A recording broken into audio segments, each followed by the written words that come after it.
So we're very grateful to have them. By the way, I'm Kate Liberty. I'm the COO and founder of Conversifi, and I'm very happy today to be joined by Yrani Benavides in Venezuela. Yrani is one of our first coaches in the early days of Conversify. He's been with us for quite a while, and for the most part, our coaches are university age, and they are it's a peer-to-peer network. But we have students who are non-traditional, and we have some coaches who are non-traditional too. So Yrani is a non-traditional coach. He's been an architect for 25 years in Venezuela. He's designed residential buildings as well as sustainable commercial buildings. So really interesting background. He's also a phenomenal coach and is the leader of our Venezuelan team. So he helps the team, which is, I think we have about 50 people in Venezuela now. So it's one of our larger countries.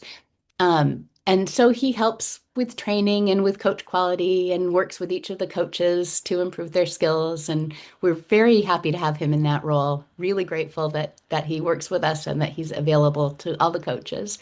And especially grateful that when we asked him, would he be willing to share something about Venezuela tonight, he agreed and spent a lot of time pulling this information together.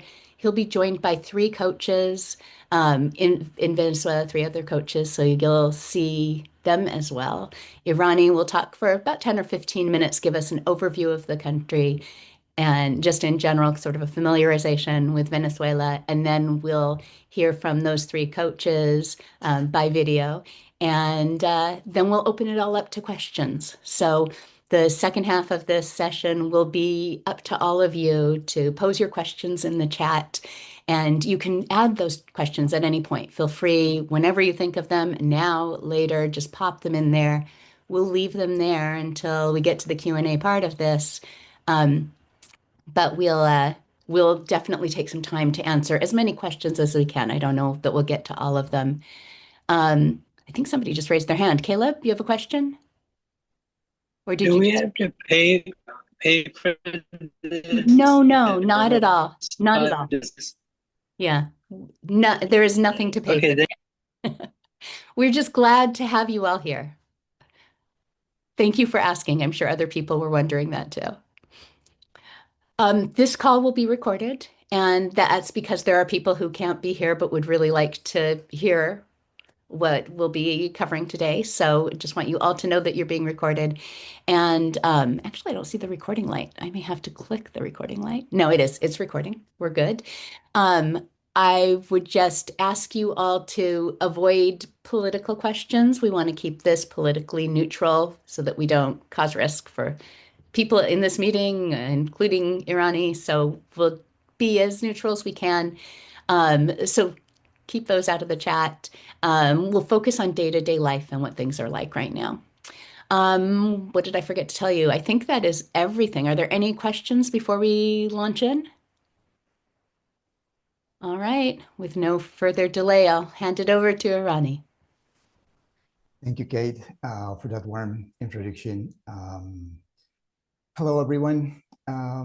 Before I begin, I want to say that I appreciate your interest in learning about my country. It is a true honor and a privilege to share this space with you.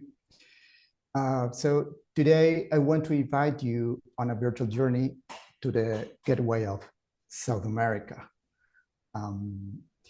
Give me a second to share the presentation now.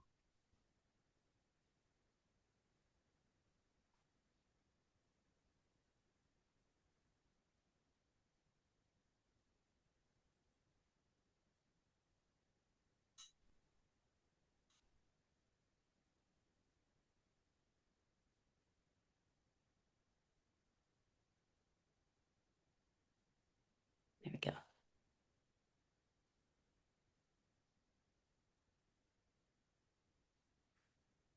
Okay. Maps often show us only borders and data, but my intention today is to present Venezuela for what it truly is, a mosaic of contrast. My goal is that by the end of this journey, Venezuela will stop being just a name on a map and become for you a place of vibrant energy and human warmth. Welcome.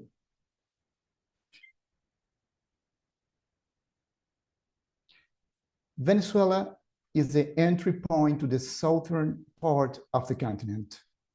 We are bordered by Caribbean Sea to the north, Brazil to the south, Guyana to the east, and Colombia to the west. To give you an idea of our scale, we cover 916,000 square kilometers. In terms that will be familiar to you, we are about 30% larger than the states of Texas.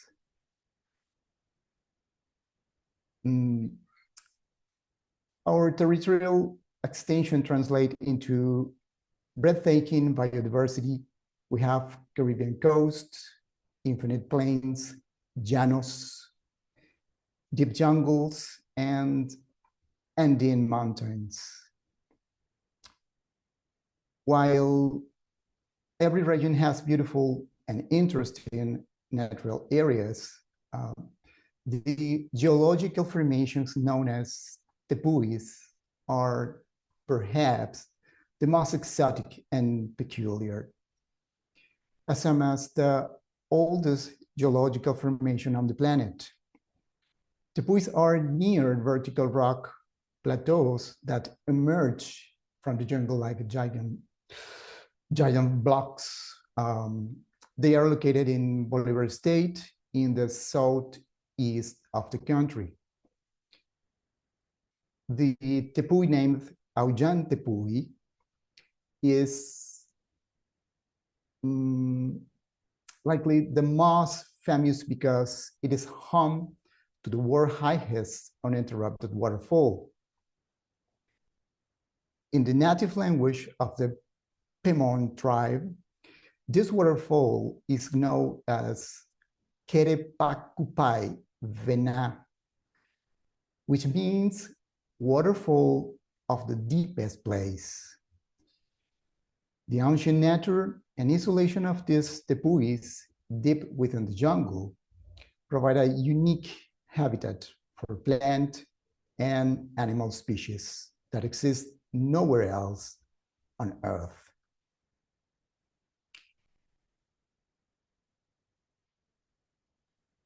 Unlike in North America, you won't see the leaf change in the fall or seasonal snow here because we don't have seasons. Instead, we are governed by thermal tiers, pisos térmicos, which are climate zones defined by altitude, humidity, and vegetation.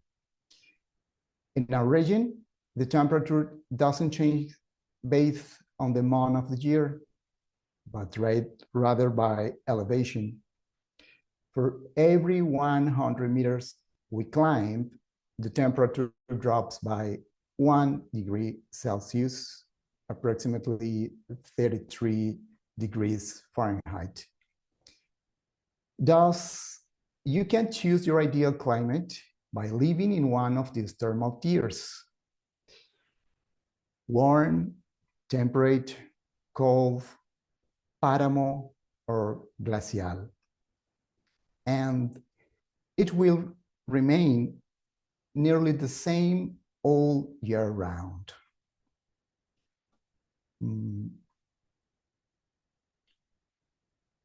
We are a young republic with just over 200 years of independence from the Spanish crown and the experience of a grueling 5-year civil war. Long before the arrival of the Spanish, our land was inhabited by ethnic groups that were never dominated by the great pre-Columbian empires like Aztecas, Incas, or Mayas.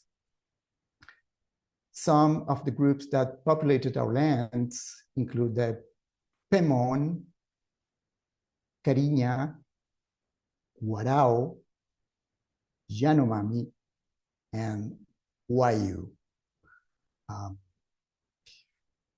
We are a land with a lot of diversity ever, not just with a colonial era.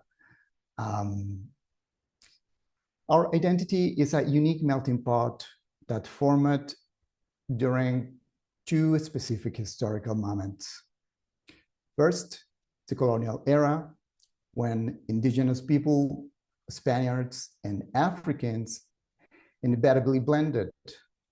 This resulted in people with diverse and striking features, as well as a society that is receptive to and tolerant of different skin color and customs. Second, post-World War II, we opened our arms to a massive wave of European migration, which created another opportunity for racial and cultural mixing. The heart of Venezuelan is a core in this presentation. The compilation of our climate, our mixed heritage, and a past abundant of resources, and difficult socio-political periods has shaped a unique Venezuelan personality. We are generally known for being hospitable, joyful, extroverted, peaceful, festive, resilient, and highly resourceful with a great capacity for adaptation. For Venezuelan, life revolves around the family. We are associated with matriarchal values where respect for and closeness to our parents and grandparents is deeply important. To understand the heart of a Venezuelan, you should know two things. Our favorite hobby is making friends. When a Venezuelan says, "Tú eres mi pana," it means you have become part of their family. When a Venezuelan says, "Tranquilo, yo resuelvo," don't worry, I'll handle it, it means they will do whatever is necessary to solve a problem. That's just who we are.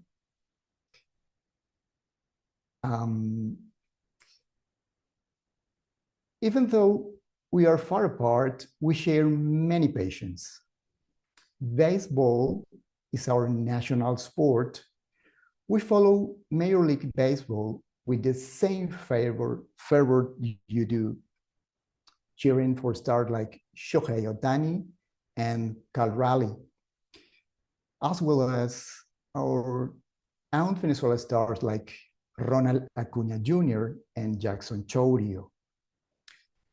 Just as the MLB has the classic Red Sox versus Yankees rivalry, the Venezuelan League has its own, Leones del Caracas versus Navegantes del Magallanes.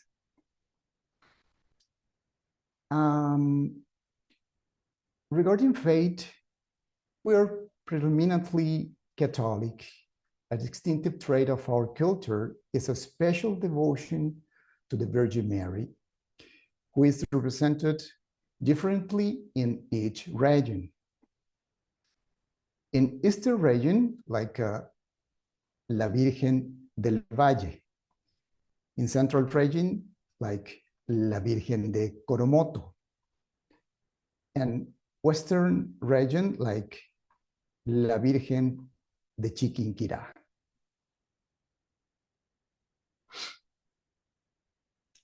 All these aspects provide a comprehensive overview of our land, our culture, and our people.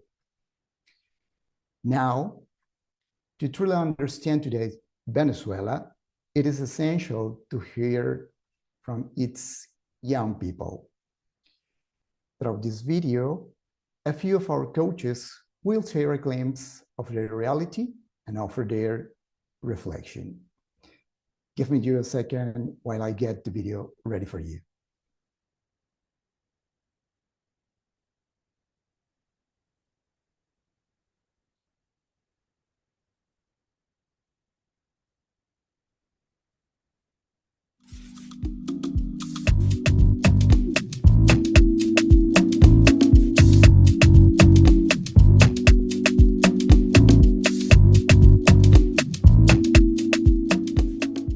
Mi nombre es Ariadna, soy de Venezuela y vivo en una ciudad llamada Mérida.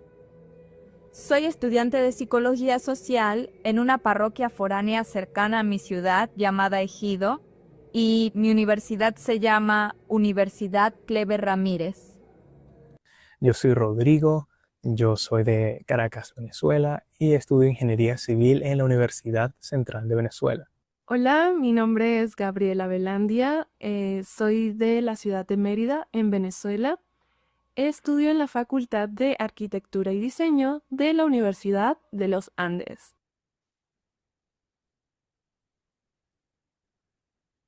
Mi rutina en la universidad consiste en asistir 3 veces a la semana, los martes, miércoles y viernes, desde las 7 de la mañana, 8 de la mañana, hasta las 12 del mediodía o 3 de la tarde a la universidad.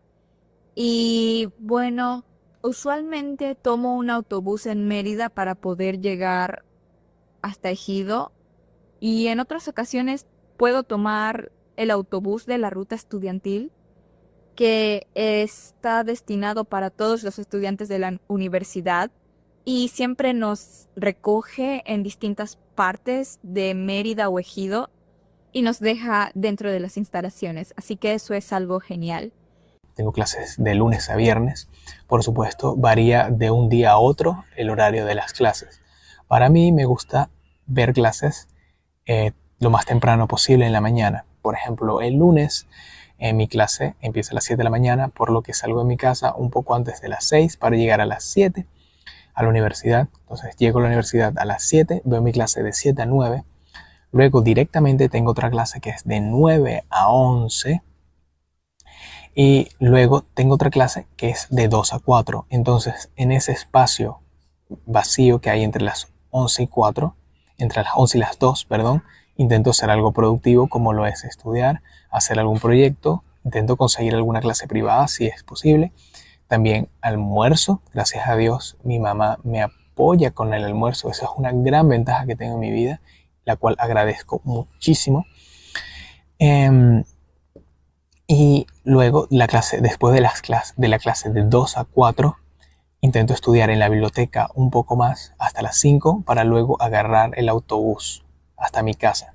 Entonces, cuando llego a mi casa, acomodo todo, me baño, me como una arepa y entre que llego a mi casa y ya estoy listo, acomodado y todo, hasta las 11 de la noche intento hacer algo productivo. Gracias a Dios, en mi casa no hay televisión por cable y yo no tengo TikTok, entonces no tengo esas fuentes de pérdida de tiempo, por lo que puedo acostarme a las 11 de la noche si todo sale bien. Bueno, normalmente me transporto a mi universidad en bus. El transporte es bastante bueno. En cuanto a mi horario universitario, tengo clases de lunes a viernes en un horario comprendido de 7 de la mañana a 2 de la tarde.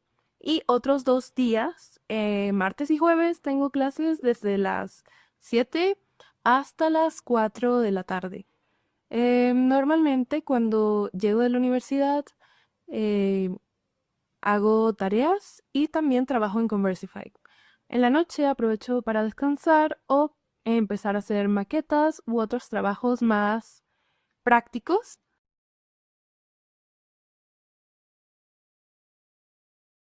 Y sí, bueno, digamos que las condiciones de mi universidad son aceptables, pero hay algunas carencias en ella. Por ejemplo, el comedor de la universidad no está funcionando desde hace algunos años, así que no nos suministran comida y ninguno de los estudiantes puede comer allí. Asimismo, hay algunos problemas dentro de los salones de clases. Por ejemplo, puede haber humedad, techos rotos, mesas o sillas rotas. También en algunos salones faltan muchas sillas y mesas para los estudiantes, así que nosotros debemos buscarlas en otras instalaciones de la universidad y suele ser un poco difícil a veces. La central, que era la universidad que yo quería cuando salí del colegio, cuando era más joven, cuando yo salí del colegio estaba en muy mal estado. La infraestructura había sufrido una gran emigración de profesores, que luego se mantuvo, pero bueno, una gran emigración de profesores. No había personal de seguridad. Estaba en muy mal estado la universidad, realmente abandonada. Pero como la Universidad Central de Venezuela es un patrimonio mundial, cultural, la UNESCO hace unos años eh, hizo una inversión para recuperar el espacio, la infraestructura. Actualmente la central tiene personal de limpieza, tiene personal de seguridad. La infraestructura no está perfecta, pero está bastante bonita, o sea, sobre todo por la magnificencia arquitectónica natural que tiene. O sea, está en un buen estado en este momento. Es prácticamente un oasis en Caracas. Puedo decir que mi universidad es muy linda, me encantan sus alrededores, pero considero que desde hace mucho no se le hace mantenimiento a ciertas instalaciones o lugares que pudiesen ser aprovechados.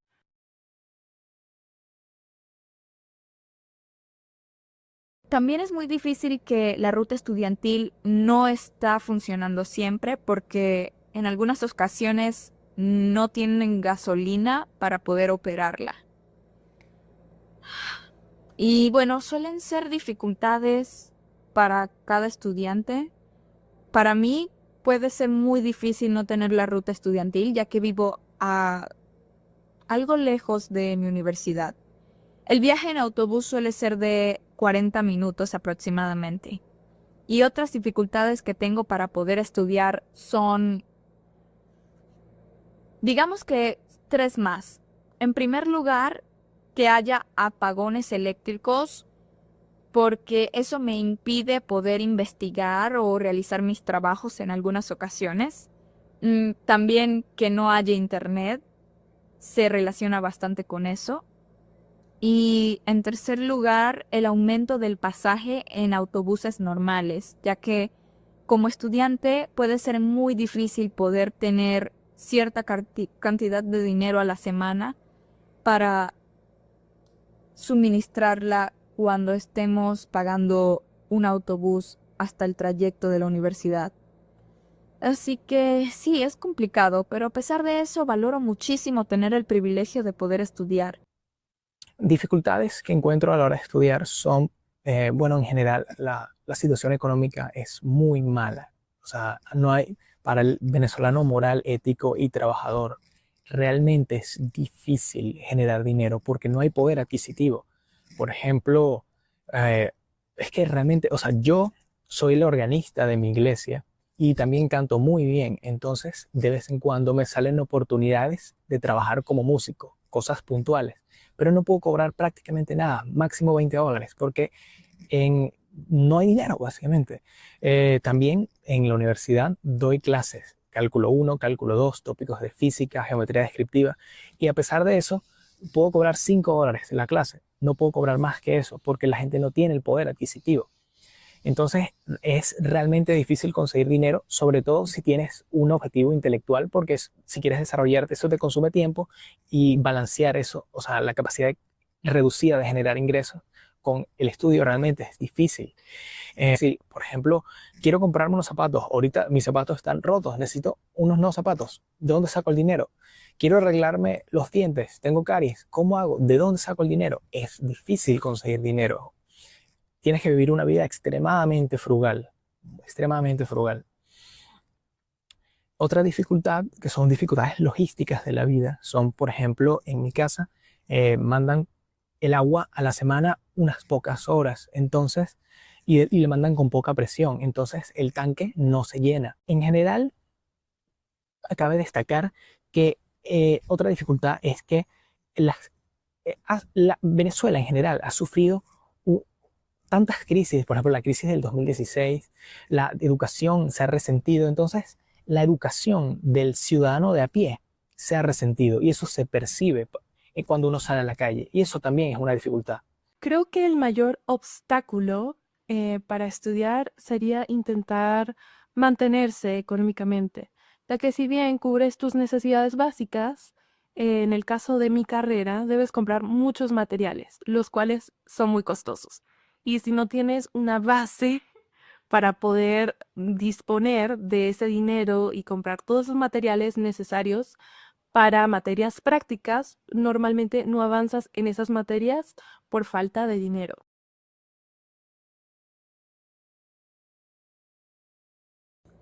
Una de las cosas que más valoro de mi universidad es que haya muchas áreas verdes y los estudiantes de agricultura y algunas personas cercanas a ellos se encargan de mantener estas áreas verdes en un estado muy bonito. Asimismo, hay muchas personas que cuidan a perros y gatos que hay en la zona y eso me gusta muchísimo. Y otra cosa que valoro de mi universidad son a mis profesores, porque muchos de mis profesores han sido muy empáticos y muy comprensivos con mis compañeros de clases y conmigo, y es algo que ha sido genial para mí.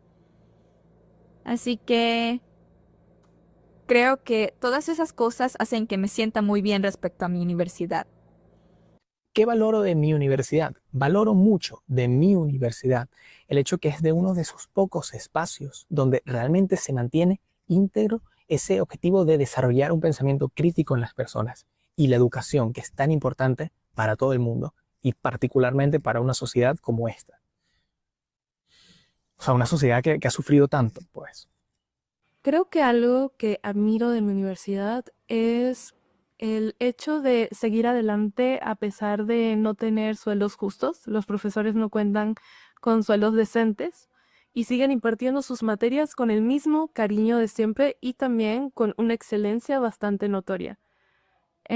Así que considero que eso hace especial a mi universidad, que a pesar de todas las adversidades, sigue ahí y sigue enseñando de la mejor manera.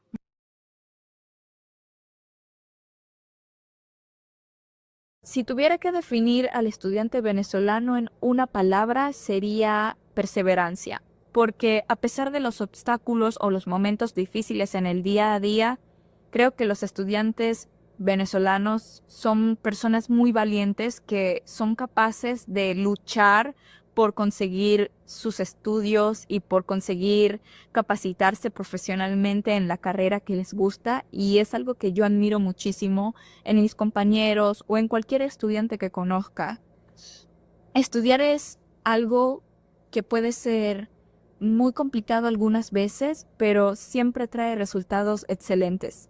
Y me gusta muchísimo poder estudiar, así que creo que la perseverancia es algo que nos caracteriza como estudiantes.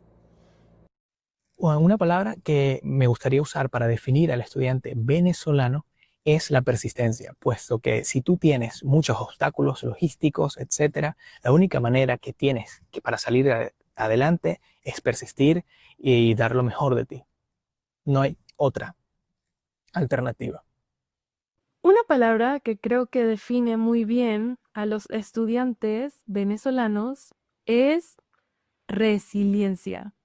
Nos define esa palabra porque, bueno, hemos pasado por muchos momentos no tan agradables y a pesar de ello, pues hemos podido seguir con nuestras vidas, seguir con nuestras aspiraciones o teniendo una visión en el futuro.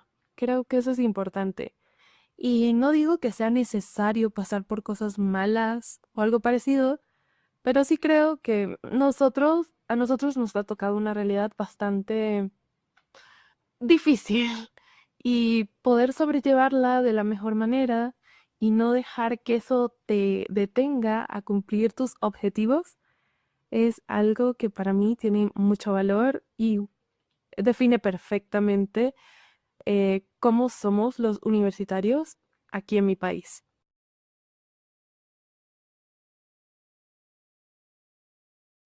Lo que me motiva a estudiar a mí personalmente es que realmente me gusta. Tengo una curiosidad intrínseca por descubrir el universo, descubrir cómo funcionan las cosas. Y para mí estudiar en la universidad es algo intrínseco, ¿ok? Me gusta. Mi mayor motivación para seguir en la universidad es poder compartirle al mundo mis habilidades y aspiraciones. Poder hacer un espacio habitable o un espacio más agradable para las personas y pensar, algún día podré hacerlo yo. Eso me incentiva a terminar mis estudios.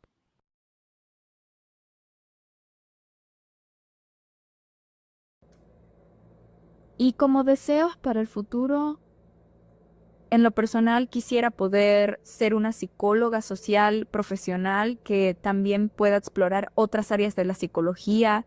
Quizás podría estudiar otra carrera relacionada a los idiomas o a la comunicación social. Y entre mis objetivos para el futuro están viajar internacionalmente, poder brindarle una vida cómoda a mi madre y también me gustaría muchísimo mantener un rol activo en Conversifi en el que pueda brindar ayuda a quien lo amerite. Los objetivos que tengo para el futuro son principalmente de hacer carrera como investigador y como profesor universitario. Me encanta la física y admiro a, a mis profesores. O sea, mis profesores, la gran mayoría son ingenieros, físicos, matemáticos puros y pueden dar clases, ¿ok? Pueden dar 3, 4 clases inclusive, que es una carga de trabajo importante. Pero eso no les genera dinero. El sueldo aquí de los profesores es algo miserable. El dinero lo generan trabajando en la calle, ¿ok? Como ejerciendo su profesión afuera, no como profesores. Son profesores porque les gusta y saben lo importante que es. Y a mí esa vocación me parece realmente admirable e importante para una sociedad. Como objetivo, a corto plazo, espero terminar mi carrera de arquitectura y creo que uno de mis mayores deseos es poder tener mi propia firma arquitectónica o, si no ese es el caso, también poder trabajar de manera remota en lo que me encanta. Y eso, poder alcanzar mis sueños, que sería tener una casita con jardín y muchas otras cosas. Am, y poder transmitir ese sentimiento de hogar y pertenencia a otras personas que requieran de mi visión y de cómo observo las cosas.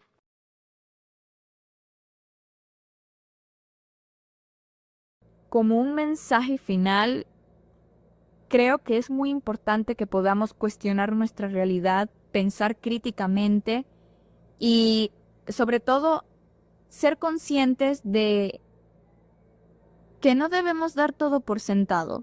Estudiar es algo increíble, es algo que debemos agradecer cada día y por supuesto sí es muy importante seguir preservando esa curiosidad por el estudio, por el aprendizaje, ya que eso nos hará una sociedad más justa y empática.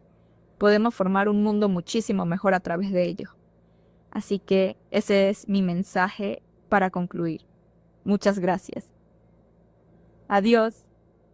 El mensaje que me gustaría compartir para estudiantes y en general para personas del mundo es que aunque tú vivas en un país en el que comparativamente quizás las dificultades logísticas sean menores o mayores, sea lo que sea, igualmente es importante dar lo mejor de ti.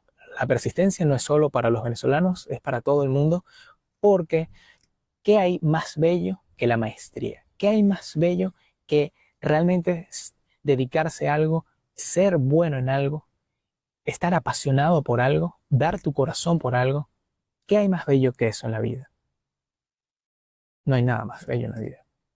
Consejo que me gustaría darle a otros estudiantes es el hecho de creer en ti a pesar del contexto en el que te encuentras.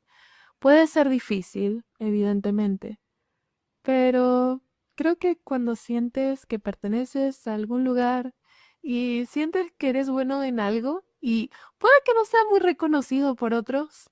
Lo importante es que tú te sientas especial donde estás y que sientas que estás cumpliendo tus logros, por muy pequeños o grandes que sean. Creo que es lo que creo que el poder representar lo que es tu esencia y sentirte feliz en el proceso es de vital importancia. Así que muchas gracias. Adiós.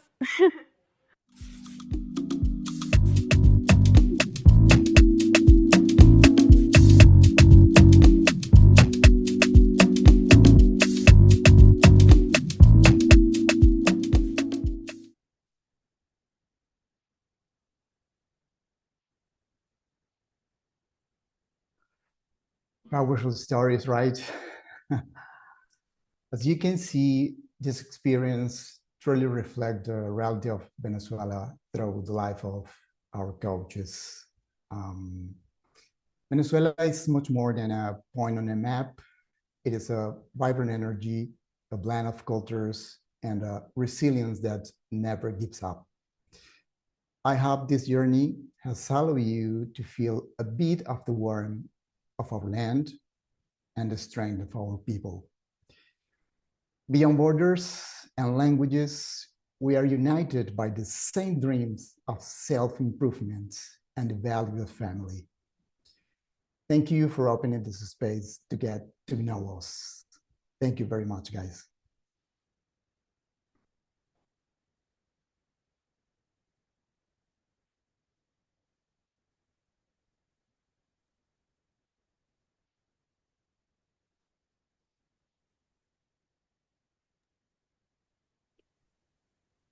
Paula, do you want Thank to you so start us much, off? Yrani. Yes, yes, definitely. I see that I have a couple questions here in the chat.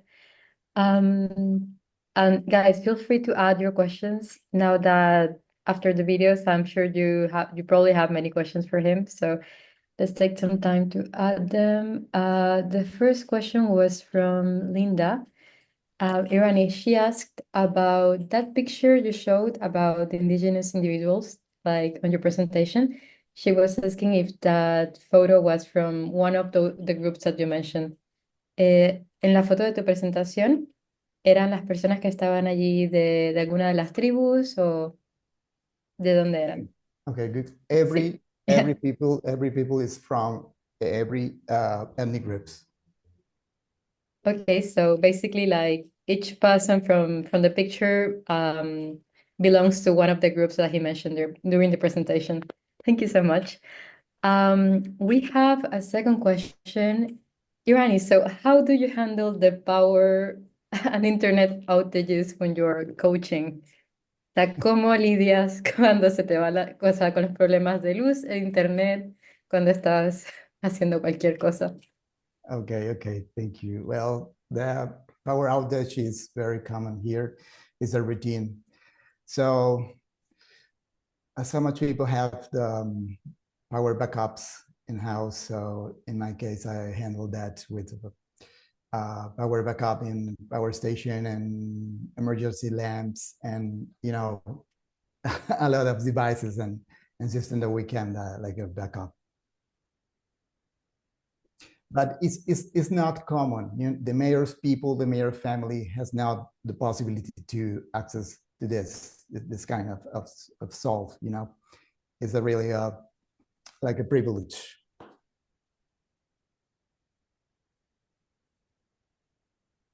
No, yeah, that's definitely like the majority of people don't have access to these tools. So definitely power outages, they are a big problem in Venezuela and that affect the majority of the population. So thank you for telling us a tiny bit more about it. Okay, more questions. Okay, wait 1 second. So we have a question from Maria, who asks, what are some of the common stereotypes or preconceptions that you and the team from Venezuela help the students clarify? O sea, ¿cuáles son algunos de los estereotipos más comunes que tú o los chicos del equipo de Venezuela ayudan a los estudiantes a clarificar? Estereotipos. Buena pregunta. A ver. Mm, Voy a responder en español. Es un poco complejo para mí responder en inglés esta pregunta, ¿eh? Okay. Eh, Generalmente no tenemos preguntas directas sobre este tema durante las llamadas, pero sí en ocasiones encontramos pues ciertas ideas que se han generado alrededor del continente sobre los venezolanos. Y pues entre las que puedo mencionar que hay delincuentes, que no nos gusta el trabajo, am,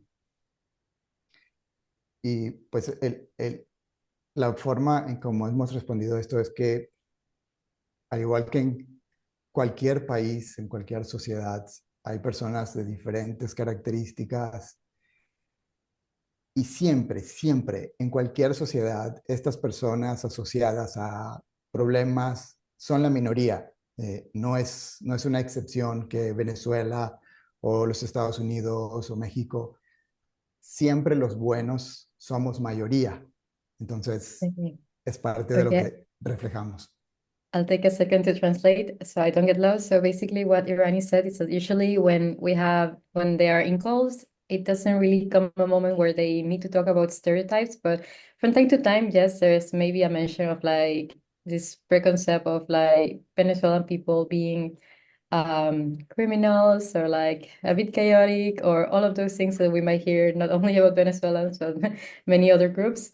And he says that during those times, it's just a moment for them to reflect and to remind them that there is like so many different people in every place. Like you can find all types of people everywhere, and you can always see that the majority of them in every country they are good, and we need to like focus on that, on the positivity, and not let like maybe these small things like challenge the way you see a whole country.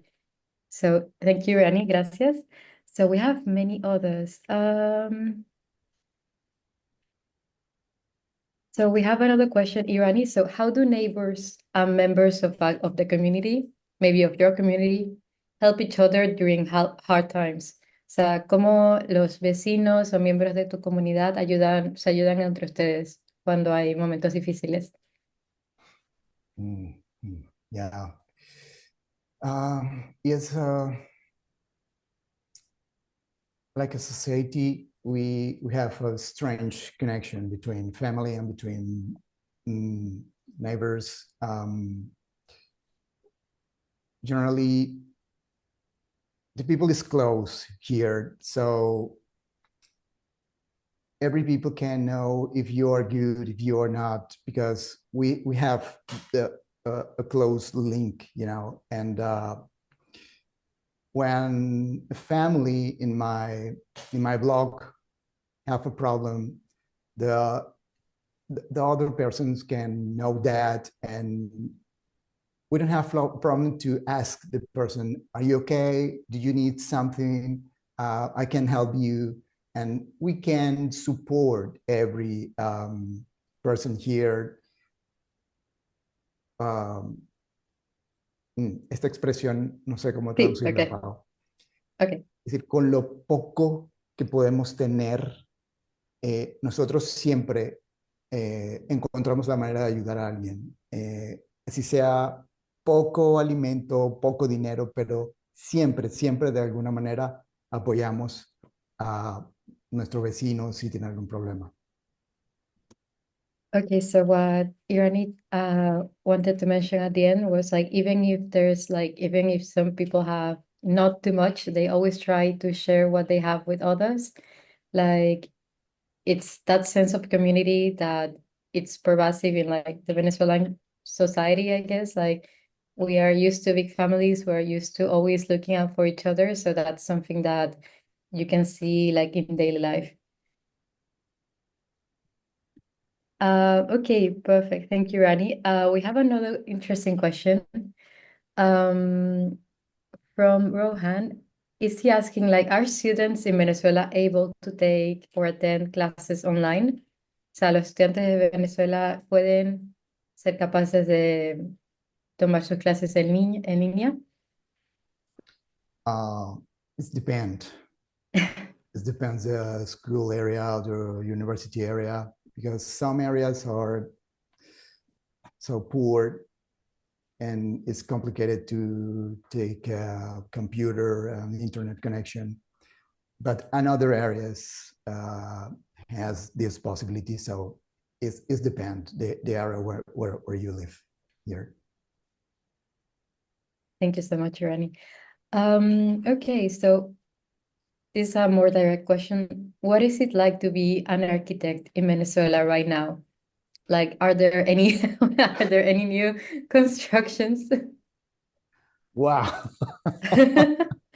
Okay, It's complex. It's fun. complex No. because have a mixed. It's in the borderline with the. But Okay. in a country with a bad economy, with a crisis, economical crisis around the planet, the economical crisis is connected with architectural, building, and real estate crisis. So here, the architectural business, the building business is poor. You don't have so much possibilities, opportunities. Projects is just the government, the administration, and private projects is minimal. So it's very hard. Right now, it's very hard. Okay, thank you so much for sharing that. We also have another lovely question by Ashlyn. She asked if they visited Venezuela one day, what's the first place you would tell them to visit or to see? O sea, si tuviese la oportunidad de ir a Venezuela un día, ¿cuál sería el primer lugar que debería visitar esta persona? Okay, well, good question. I have a lot of recommendation because we have a lot of beautiful people, places, sorry, especially nature places. I think our nature environment is very best at our cities today. My recommendation is depends. If you prefer beaches, coast, you can visit Los Roques. It's a very beautiful island. Margarita Island, it's beautiful beaches and places. But if you prefer the jungle, if you prefer the deep forest, I recommend Bolivar State because it's the big jungle that we have, the Amazonas. So visit the Canaima National Park or La Gran Sabana National Park is a very good plan for visit to know, because it's an environment that you can't see in another place. It's like to travel in the time, you know. It's ancient nature, very rare. It's very exotic and fantastic. Well, thank you so much. You really, make us want to go there right now. So thank you so much for sharing it with so much passion. Okay, let's go. Thank you, Steve, for also translating the question. We have a great question from Steve. He asked, given the commonalities you mentioned between people all over the world, what have you found to be the most surprising thing you have learned about American students while coaching on Conversifi? So, dadas las similitudes que mencionaste, ¿qué es lo que más te ha sorprendido aprender sobre los estudiantes estadounidenses? ¿Qué es lo que más te ha chocado como coach cuando has tenido la oportunidad de hablar con los chicos? Okay. Voy a responder en español, ¿eh? Okay. Creo que ahora que lo pienso, hay dos aspectos. Por un lado, me agrada muchísimo, ha sido un impacto positivo la amabilidad y la cercanía y la curiosidad que la mayoría de estudiantes muestran durante las llamadas. Es como ese deseo un poco, ¿no? De conocer, más allá de solo practicar el idioma, y eso ha sido algo muy agradable. Okay, voy a tomar. Okay, so I'm gonna take this moment to like translate the first part. He said like one of the first things that impressed him when he started coaching students in the US was like the overall kindness of the students he encountered, as well as the curiosity that they all showed and how eager they were to like discover new things, to learn more about himself and the country and just everything, and the language, of course. Thank you, Rani. You can continue. Ahora, bien, la segunda. Yes. Ha sido sorpresivo para mí, no imaginaba un poco esto, que un número, digamos, importante de estudiantes desconoce un poco gran parte de Latinoamérica. La mayoría conoce un poco más de Europa que de la propia Latinoamérica, y simplemente para mí ha sido algo que no esperaba, ¿no? Entonces, es el aspecto un poco que me ha tomado por sorpresa conocer.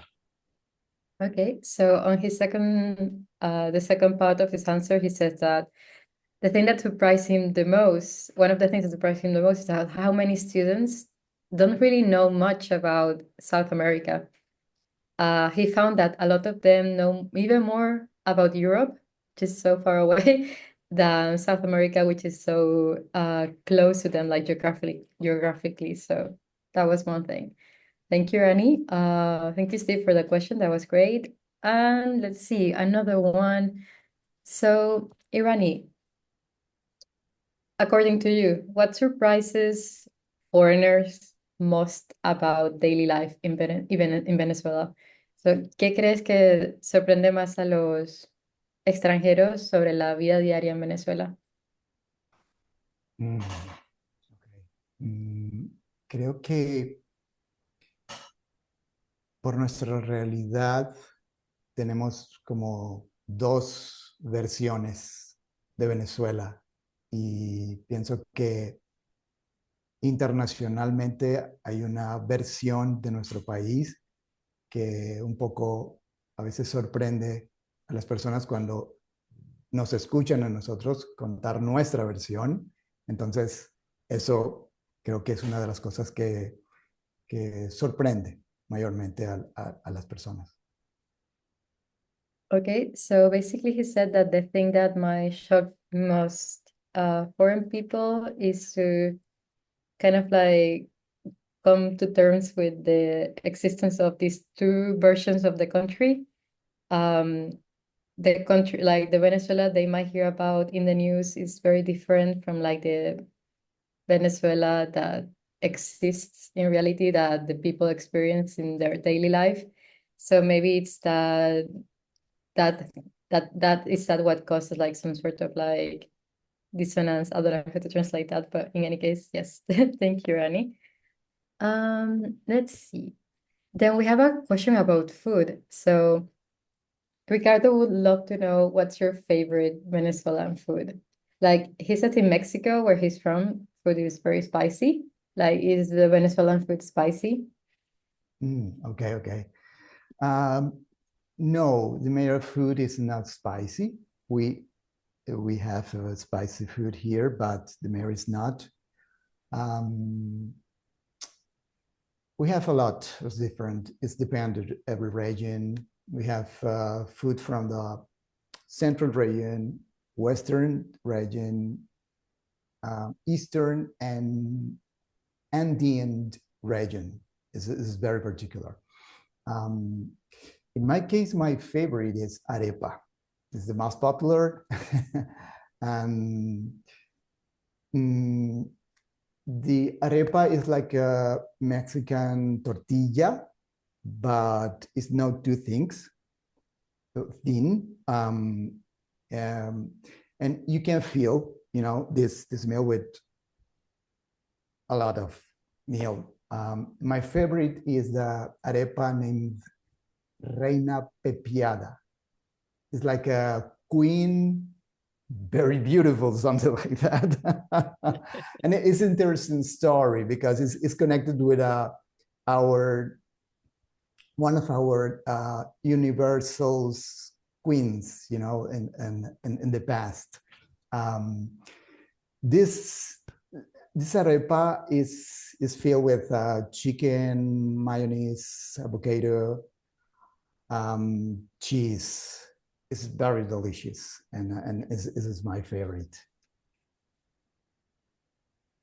I think we have time for one last question. Yeah, exactly. And that's gonna be Alison. She's asking about the transportation system in Venezuela.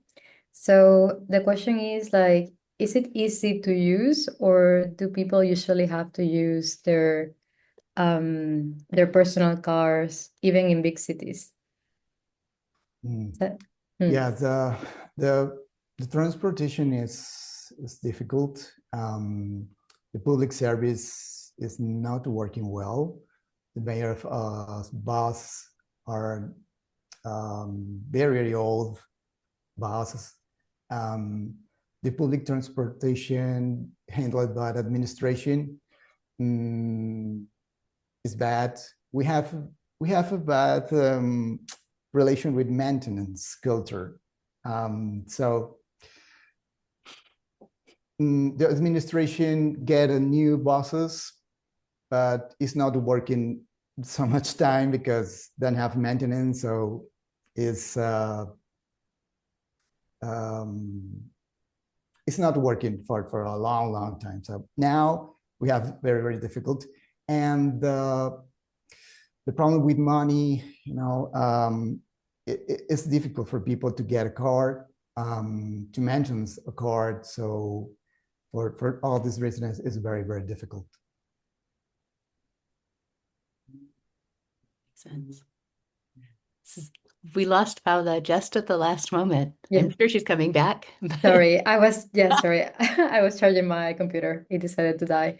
Thank you so much, Yrani, for answering all of our questions. I think we're done right on time, actually. So thank you so much, everyone who participated, everyone who stayed to listen and to have like their hearts and mind open to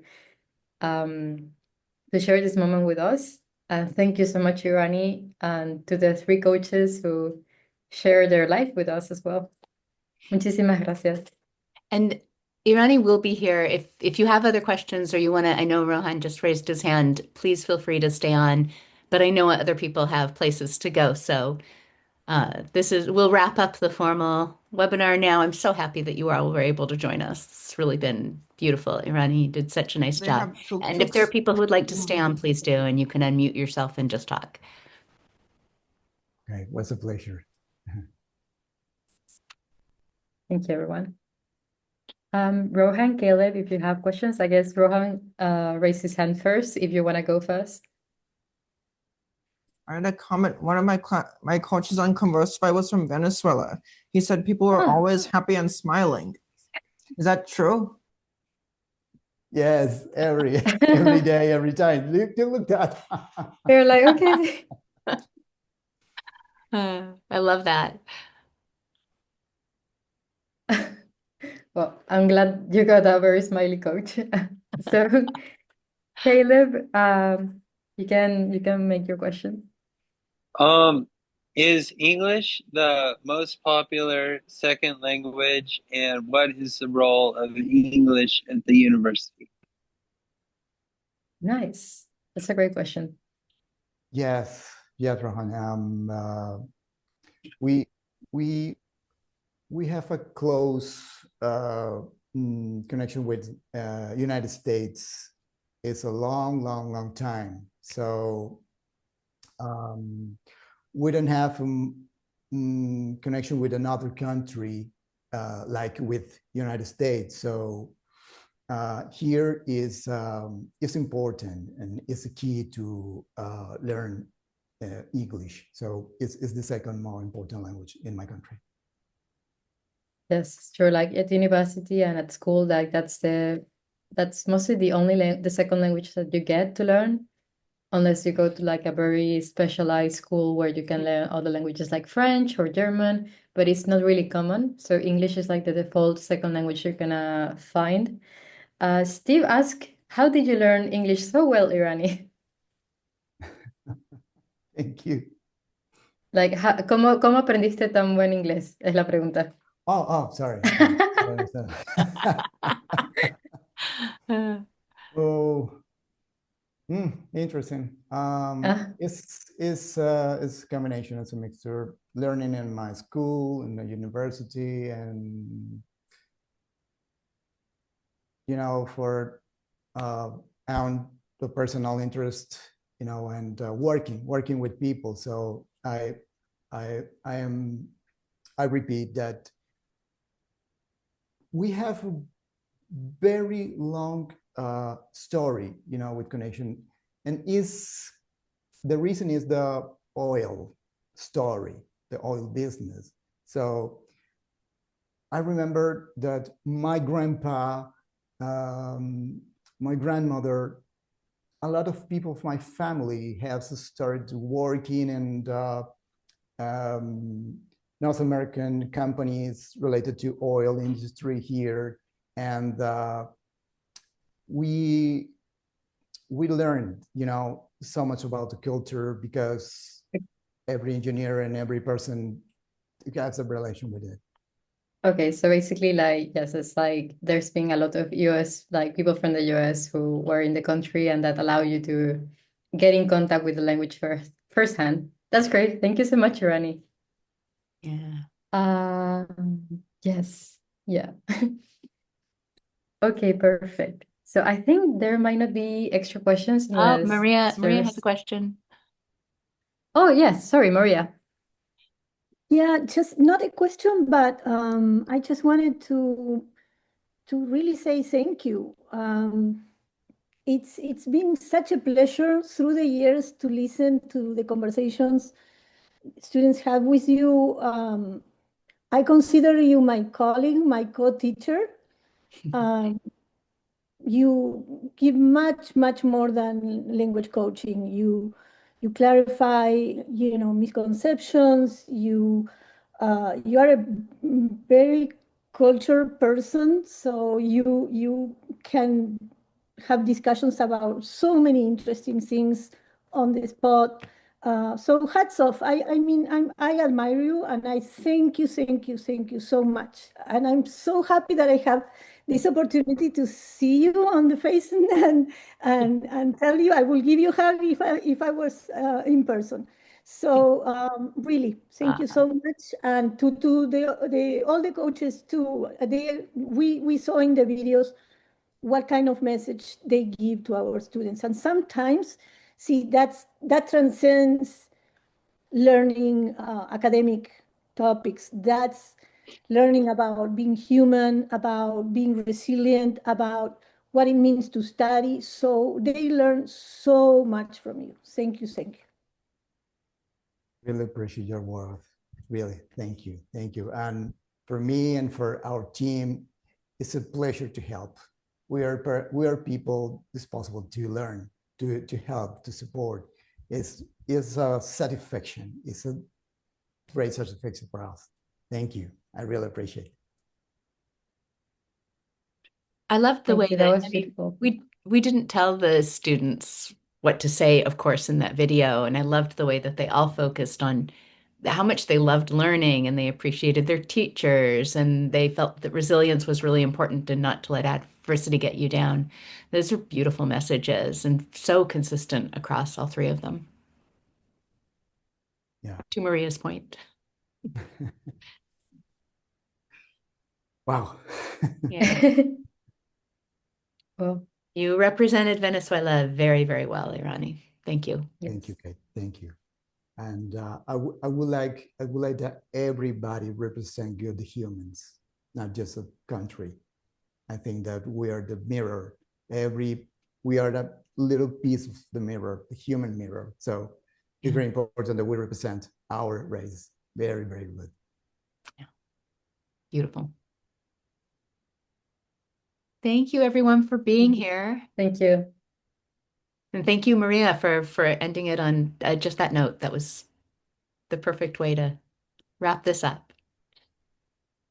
Yes.